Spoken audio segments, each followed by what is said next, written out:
today chaired the National Food Security Council meeting to take briefings from all members of the Council and those who have been given assignments that will enhance our food security. Mr. President also used the meeting to once more express his condolence to all those who lost their lives due to the recent flooding, and also sympathies to all those who lost their livelihoods, particularly crops, animals, fishing grounds, and abodes, and assured that the government stands ready to support all activities that will resume normalcy and help in recovering lost output. Mr. President also listened to all the presentations and instructed that the summaries of the presentations should be provided to him for necessary action.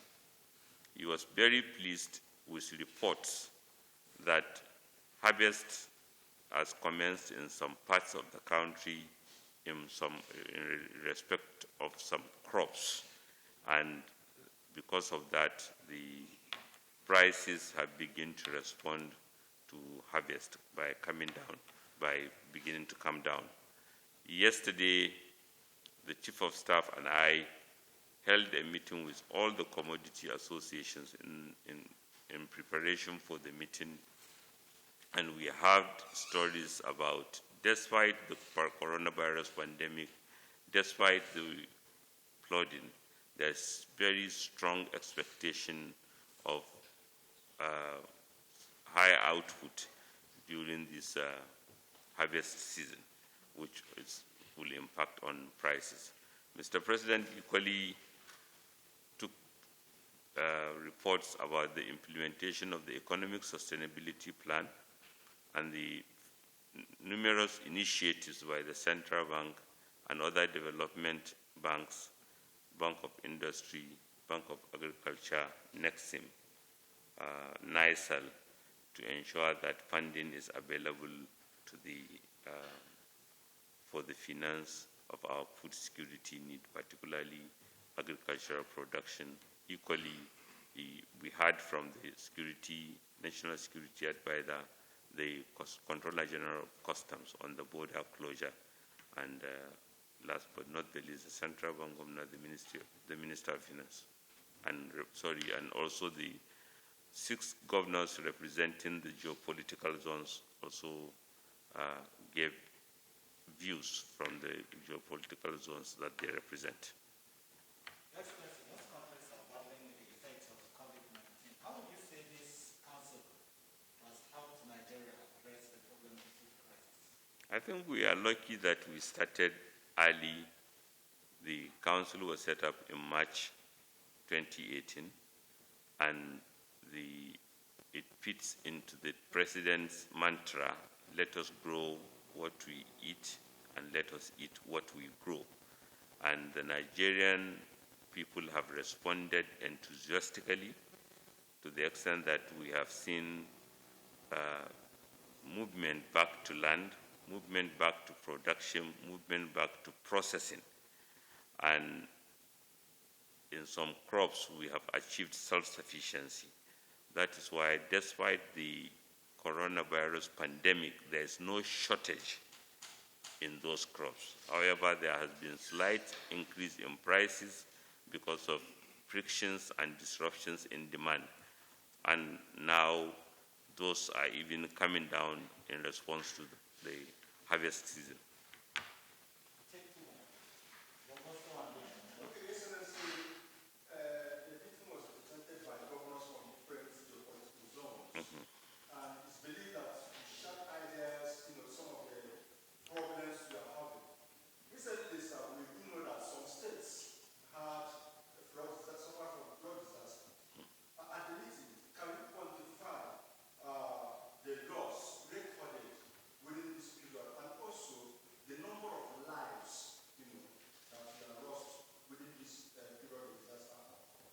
the quantification is being done because it's a very diligent exercise by the National Emergency Management Agency in conjunction with state emergency management agencies. And that activity is currently taking place to ensure that we appreciate and record and support as much as possible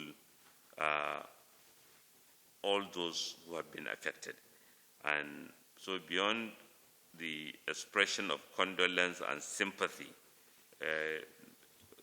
that report is being awaited, which will be incorporated in the written presentation to Mr. President. However, it has all been acknowledged by Mr. President in particular and others that the scale of the flooding is massive. The water levels are still rising. River Niger, as per report sent by the Niger Republic, has not witnessed this level of water since they ever know it. So, and this is, similar stories are coming from other rivers and dams managers.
Thank you. I think the answer is yes. The Council and the government policies and leadership of Mr. President has been such that all agricultural value chains should be supported, all, whether they are fruits or vegetables or crops or poultry or animal husbandry or fishing. And we are seeing increasing activity and results from that support.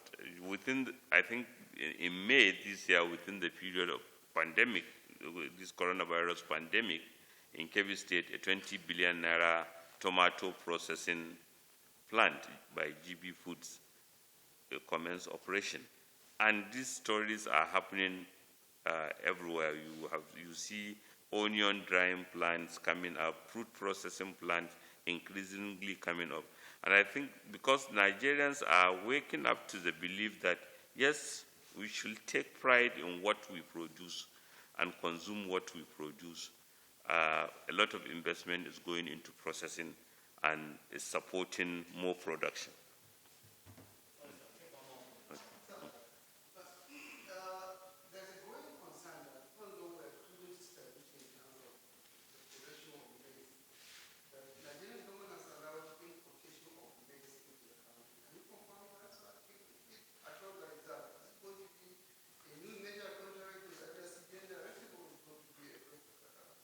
First, CVN was asked that question and they provided clarification.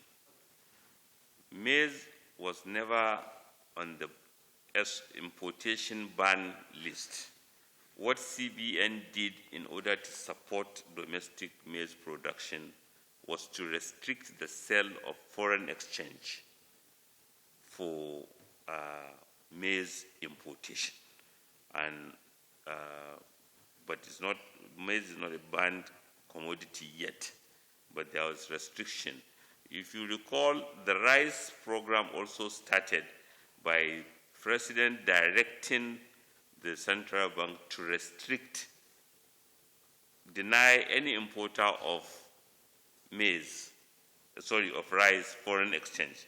If you have foreign exchange, you can bring rice, because the Nigerian farmers are confident that if you do that, you can't compete with Nigerians. So, and let's all remember that even while we are optimistic, we are mobilizing farmers, sometimes there could be a shortage or periodic problems, not necessarily a shortage. For example, again, the central bank explained that before the coronavirus,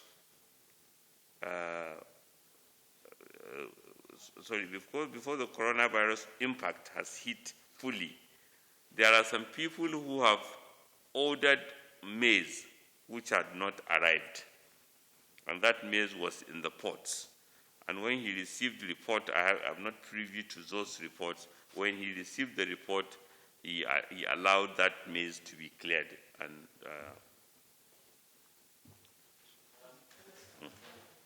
Your Excellency, every state has never been in the list of states that have been derailed by electoral or kidnapping and so on. Until recently, I think last month or so, a group of people went to a village called Sakania,